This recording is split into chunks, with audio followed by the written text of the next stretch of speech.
Alors bienvenue dans cette nouvelle vidéo sur Cannes à Carpe dans la catégorie test et avis matériel, et aujourd'hui donc on s'attaque à un sondeur et plus précisément le Humminbird Helix 7 G3 DI-SI. Alors faut savoir que c'est un sondeur assez complet avec un écran donc, de 7 pouces qui propose diverses technologies dont le down imaging et le side imaging. Du coup on va faire un petit tour complet de ce sondeur en conditions réelles. Alors donc là par exemple dès qu'on le démarre on est sur la vue side imaging, donc c'est-à-dire qu'en fait on a le bateau au milieu avec la colonne d'eau en noir qui représente donc la hauteur du fond qu'il y a sous le bateau, et ensuite vous avez donc la partie droite et la partie gauche. Alors le gros avantage de cette vue et du side imaging, c'est que du coup vous allez pouvoir situer rapidement en fait l'objet ou le spot que vous visez qui se trouve sous le bateau. Et non pas comme une vue classique 2D où en fait vous allez sonder en cône. Et donc du coup on va devoir repasser plusieurs fois en fait à cet endroit pour pouvoir localiser précisément l'objet.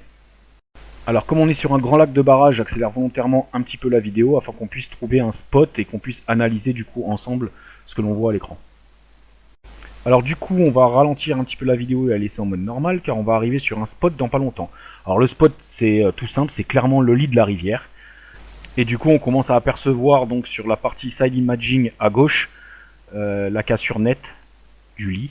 Alors pourquoi il y a la cassure nette d'abord sur la partie gauche? Ça c'est tout simplement parce qu'en fait le lit est droit et que j'arrive légèrement de travers. Si je vous dis ça c'est parce que je connais très bien donc cette partie là du lac et que je l'ai déjà vu. Donc en fait le bateau arrive de travers et comme on sonde de manière linéaire, du coup on a un affichage du lit avant sur la partie gauche par rapport à la partie droite. Cela nous montre bien les capacités donc du coup du side imaging avec cette vue sur le sondeur, parce qu'ici il aurait fallu placer une canne vraiment à l'entrée du lit. Je sais qu'il aurait fallu déposer cette canne sur la partie gauche donc du bateau et non pas sur la partie droite qui arrive un petit peu après. Donc c'est là où vraiment c'est très précis comme vue. Une fois qu'on arrive à bien interpréter, c'est vraiment une vue idéale pour pouvoir placer des montages. Voilà, donc on voit bien la cassure nette par rapport à la profondeur, parce qu'on était dans les 3,80 m de profondeur et on arrive quasiment dans les 6,30 m de profondeur. Donc maintenant je vais vous montrer un petit peu l'intégralité des vues qui sont proposées sur le sondeur Helix 7. Alors vous allez avoir différentes vues.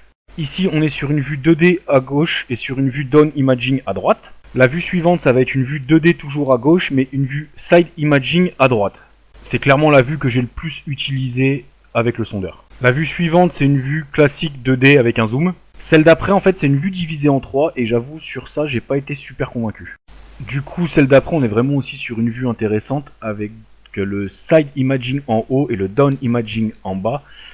Alors comme la vue 2D side imaging qu'on a vu juste précédemment, c'est aussi celle-là une des vues que j'ai le plus utilisée avec du coup le side imaging en haut et le down imaging en bas. Alors la vue suivante c'est une vue divisée en 3 et comme je vous ai dit c'est pas des vues que j'apprécie particulièrement. Par contre celle d'après c'est là où on va rentrer donc dans les options intéressantes du Helix 7, c'est qu'on arrive du coup sur la carte et donc le GPS.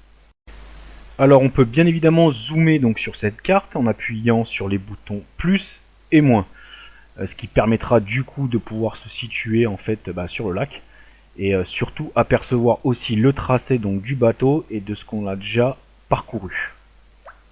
Donc ici on distingue nettement le tracé que j'ai effectué depuis le début du test et on va y placer un repère comme si on venait de découvrir un spot.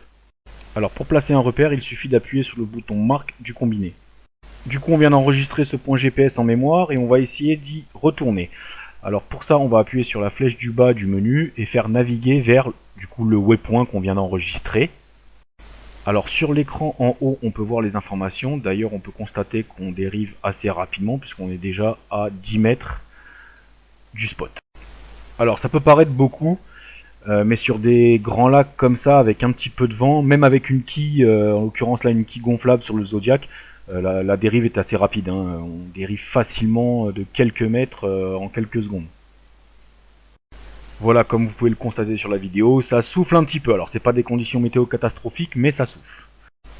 Donc sur la vidéo, on peut voir qu'on est quasiment à 30 mètres du point GPS qu'on vient de noter. On va essayer de remettre le bateau dans l'axe pour vous montrer comment se comporte le GPS à l'écran et de retourner un petit peu sur ce point GPS qu'on avait précédemment enregistré. Je vais accélérer volontairement la vidéo, mis à part si vous voulez me voir ramer pendant quelques minutes. Voilà, j'ai bien réussi à remettre le bateau dans l'axe et je me suis rapproché donc du point GPS qu'on avait marqué précédemment. Et maintenant, on va appuyer sur le bouton View. En fait, ça va nous offrir du coup une vue GPS et une vue sondeur. Alors ici, c'est une vue 2D, mais on peut passer à la vue Down Imaging, voire même à la vue Side Imaging avec le GPS sur le côté. Voilà, donc du coup, on a vu le GPS et les vues. On va voir un petit peu les options du sondeur LX7. Alors pour ça, on va appuyer sur le bouton Menu. Et ici va s'afficher un premier menu de réglage. Donc là, par exemple, des options comme régler la sensibilité Side Imaging. On peut la diminuer, l'augmenter. Alors personnellement, j'ai pas trop touché en fait même à la sensibilité parce que je trouve que de base le sondeur livré est déjà correctement réglé. Alors on peut aller un peu plus dans les extrêmes au niveau de la sensibilité, mais j'en ai pas eu l'occasion. Parmi les autres options que vous allez pouvoir trouver donc, dans ce premier menu de configuration, vous allez pouvoir changer aussi la couleur du coup de l'affichage Side Imaging. Alors personnellement c'est pareil, je suis habitué en fait à cette couleur jaune orangé. Maintenant si vous avez des préférences pour du vert, du bleu, vous pouvez les trouver donc du coup dans le premier menu de configuration. Alors ça c'était le premier menu, maintenant en appuyant 2 fois sur le bouton menu on va rentrer dans la configuration un peu plus avancée donc du sondeur. Alors parmi les configurations que vous allez trouver dans ce deuxième menu, on va notamment retrouver donc les réglages de la sonde, le réglage du chirp, le réglage des fréquences, ainsi que les réglages GPS. Alors comme je l'ai dit précédemment, le sondeur arrive avec des réglages d'usine très intéressants. Vous pouvez bien évidemment toujours vouloir personnaliser par exemple les plages de fréquences, mais sachez que si vous le sortez de la boîte et que vous l'utilisez, il est déjà pré-réglé de manière optimale. Allez, on repart chercher un spot, du coup je vous mets la vidéo en accéléré, le temps qu'on trouve un spot intéressant.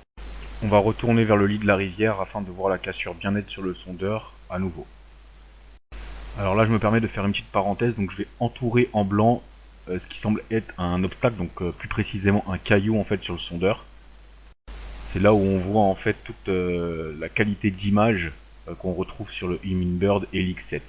Car clairement ça c'est le type d'obstacle qu'on raterait avec un sondeur standard, surtout avec la vue 2D. Donc ici, grâce à la vue Side Imaging, en fait, on peut apercevoir donc cet obstacle très distinctement à l'écran. Voilà, donc là on continue jusqu'à temps d'arriver au lit de la rivière. On va arriver dans quelques secondes. Donc je vais laisser tourner un petit peu la vidéo. Ça y est, on est arrivé donc sur le lit de la rivière. Vous allez pouvoir voir sur l'écran donc du Humminbird LX7 que ce soit la vue à droite ou la vue à gauche, la cassure se formait à l'instant. Donc la cassure est assez prononcée, hein, comme on l'avait déjà vu auparavant. On passe vraiment d'un fond de 3,80 m à un fond pas loin de 7 mètres. Donc là on est en train d'entamer justement la descente vers le milieu du lit. Et on va arriver donc sur la particularité du lit que je voulais vous montrer justement quand on va ressortir du lit. Il y a une particularité nettement tracée donc du coup sur le sondeur. Et on va même pouvoir la comparer par rapport à la montagne extérieure parce que c'est clairement la même similarité. Faut savoir que du coup en fait cette partie du lac est souvent à sec et donc le fond c'est fait d'un limon et il arrive que pendant les pluies le lit a tendance à pas à se fissurer mais avec la pluie dans le limon ça a tendance à créer des tranchées qu'on voit d'ailleurs à l'écran. Alors c'est des petits détails mais qui sont vraiment très marqués sur le sondeur je trouve. C'est ce qui m'a permis d'ailleurs dans différentes utilisations donc, du LX7 d'apercevoir des choses que je n'aurais pas aperçues avec un sondeur on va dire classique en vue 2D, notamment cette vue Side Imaging qui est vraiment très impressionnante et qui laisse rien au hasard. Alors voilà ce qui se passe exactement en fait au fond du lit de la rivière. On le voit très bien en fait sur la montagne d'en face. La pluie est venue creuser donc ici la roche. Alors vous imaginez bien sur du limon, dès que le lac est à sec, en fait avec quelques pluies, ça a tendance à faire des creusements comme ça, des ruissellements. Et c'est ce qui apparaît à l'écran donc du sondeur. Voilà, donc on va se quitter ici pour cette vidéo test matériel du sondeur LX7 de chez Humminbird. Alors j'espère que la vidéo vous a plu, qu'on aura traité la plupart des points et des interrogations que vous pouvez avoir avec ce sondeur. N'oubliez pas d'aller voir l'article sur le site carnacar.fr afin de compléter les informations que vous avez vues sur cette vidéo, et je vous dis à bientôt pour de nouveaux tests sur carnacar.fr.